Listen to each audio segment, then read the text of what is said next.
नमस्कार, मी संकेत आणि आपण पाहत आहात मुंबई आउटलुक। आज दिनांक 18 डिसेंबर 2025। पाहूया टॉप 10 घडामोडी। राज्याचे उपमुख्यमंत्री एकनाथ शिंदे यांच्या भावाच्या रिसॉर्टमध्ये ड्रग्जचा साठा सापडल्याचा सुषमा अंधारे यांचा आरोप धादांत खोटा आहे। प्रकाश शिंदे यांनी हे रिसॉर्ट आपण भाड्याने चालवायला दिल्याचे स्पष्टीकरण दिले आहे। तरीही महापालिका निवडणुकीच्या तोंडावर एकनाथ शिंदे यांना बदनाम करण्यासाठी सुषमा अंधारे या चिखलफेक करत आहेत, परंतु महाराष्ट्राची जनता तुम्हाला भीक घालणार नाही। बदनामी करने का हक है तुम्हें, क्योंकि बराबरी करने की औकात नहीं है तुम्हारी। एवढेच मला सांगायचे आहे, असे ज्योती वाघमारे हे म्हणालेत। एकनाथ शिंदे आज ज्या पद्धतीने काम करत आहेत ते पाहून तुमच्या पोटात दुखत आहे, अशी टीका शिवसेना शिंदे गटाच्या प्रवक्त्या ज्योती वाघमारे यांनी केली आहे। काँग्रेस नेत्या वर्षा गायकवाड यांनी सध्याच्या राजकीय परिस्थितीवर आणि बदलत्या निष्ठांवर तीव्र प्रतिक्रिया व्यक्त केली आहे। गांधी परिवार आणि काँग्रेस पक्षाने सातव परिवाराला कसे पाठबळ दिले, त्यांना दोनदा विधान परिषद सदस्य कसे बनवले हे त्यांनी नमूद केले। काँग्रेस नेहमीच विचारधारेला प्राधान्य दिले आणि कार्यकर्त्यांना संधी दिली, असे त्या म्हणाल्या। गायकवाड यांनी सध्याचे राजकारण वैचारिक किंवा एकनिष्ठेचे नसून स्वार्थाचे झाले असल्याबद्दल खंत व्यक्त केली। भाजपवर टीका करत असताना त्या म्हणाल्या की भाजप एका बाजूला काँग्रेसवर परिवारवादाचा आरोप करतो, परंतु दुसऱ्या बाजूला काँग्रेसमधून आलेल्या अनेक परिवारातील सदस्यांना आपल्या पक्षात प्रवेश देतो। संसदेत आणि विधानसभेतही काँग्रेसमधून गेलेले अनेक नेते आज भाजपमध्ये दिसत असल्याचा दावा त्यांनी केला।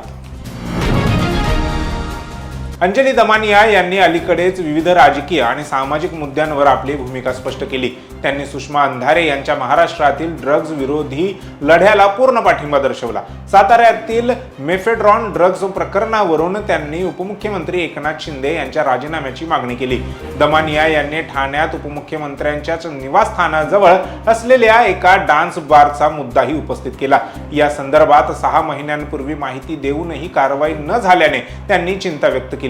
तसेच ड्रग्सच्या विरोधात कोणीही असले तरी एकनाथ शिंदे, अजित पवार किंवा अगदी देवेंद्र फडणवीस कोणालाही सोडले जाऊ नये आणि त्यांच्यावर तात्काळ कारवाई व्हावी, अशी भूमिका त्यांनी मांडली।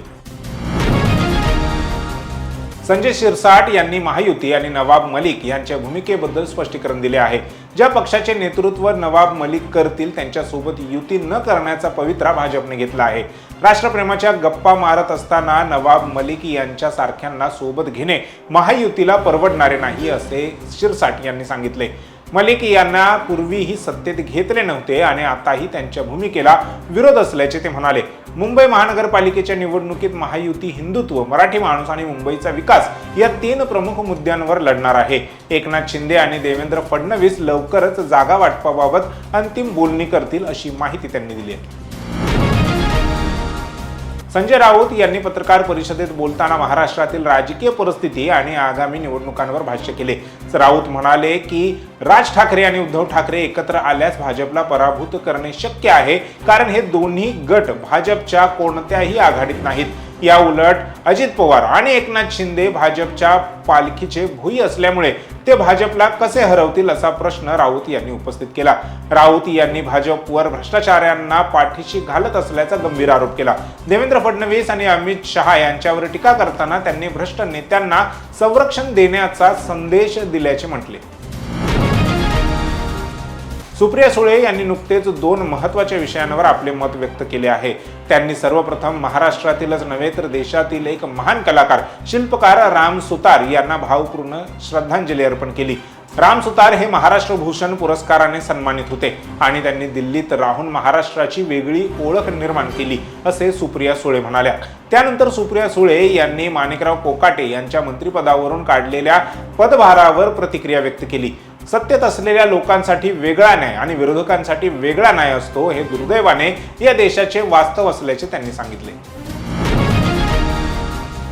मुंबई महानगरपालिका निवडणुकीच्या तोंडावर खासदार संजय राऊत यांनी राष्ट्रवादी काँग्रेसचे अध्यक्ष शरद पवार यांची मुंबईतील सिल्वर ओक निवासस्थानी भेट घेतली। सुमारे 20 ते 25 मिनिटे चाललेल्या या राजकीय भेटीत मुंबईसह अन्य स्थानिक स्वराज्य संस्थांच्या निवडणुकांमध्ये संभाव्य आघाडीवर चर्चा झाल्याची माहिती आहे। राष्ट्रवादी काँग्रेस, शरदचंद्र पवार पक्ष ठाकरे गटासोबत आघाडी करण्यास अनुकूल असल्याचे संकेत मिळत आहेत। सातारा ड्रग्ज प्रकरणाची चौकशी होण्याची गरज आहे. या प्रकरणात जे नाव येत आहे त्याचे धागेदोरे उपमुख्यमंत्र्यांपर्यंत पोहोचत आहेत.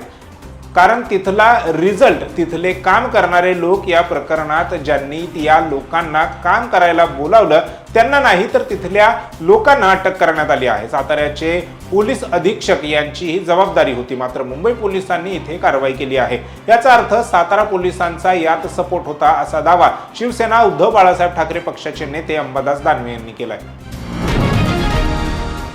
आंतरराष्ट्रीय फुटबॉल खेळाडू लिओनेल मेस्सी याचे GOAT गोट टूर ऑफ इंडिया या अंतर्गत देशातील 4 शहरांमध्ये म्हणजेच कोलकाता, हैदराबाद, मुंबई आणि दिल्लीत कार्यक्रम झाले. यानंतर त्याने गुजरातमधील जामनगर येथील वनताराला भेट दिली. या भेटीत रिलायन्स इंडस्ट्रीज आणि रिलायन्स फाउंडेशन कडून चालवल्या जाणाऱ्या वनतारा या वन्यजीव बचाव, देखभाल आणि पुनर्वसन केंद्राला भेट दिली. या ठिकाणी मेस्सीनं हत्तीसोबत फुटबॉल खेळण्याचा आनंद घेतला. मेस्सीनं सिंहांना जवळून पाहण्याचा देखील आनंद घेतला.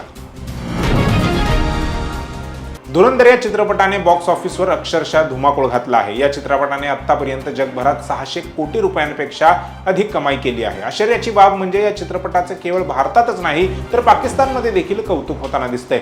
अर्थात अनेक पाकिस्तानी लोकांनी धुरंधरवर टीका देखील केली आहे, परंतु त्यातील कलाकार, त्यांचा दमदार अभिनय, प्रोडक्शन यांची प्रशंसा करणारा वर्गही तिथे आहेच. यावरूनच एका पाकिस्तानी अभिनेत्याला मिरच्या झोंबल्या आहेत. सोशल मीडियावर भली मोठी पोस्ट लिहत त्याने पाकिस्तानी लोकांना सुनावलं आहे. या अभिनेत्याचं नाव आहे इम्रान अब्बास.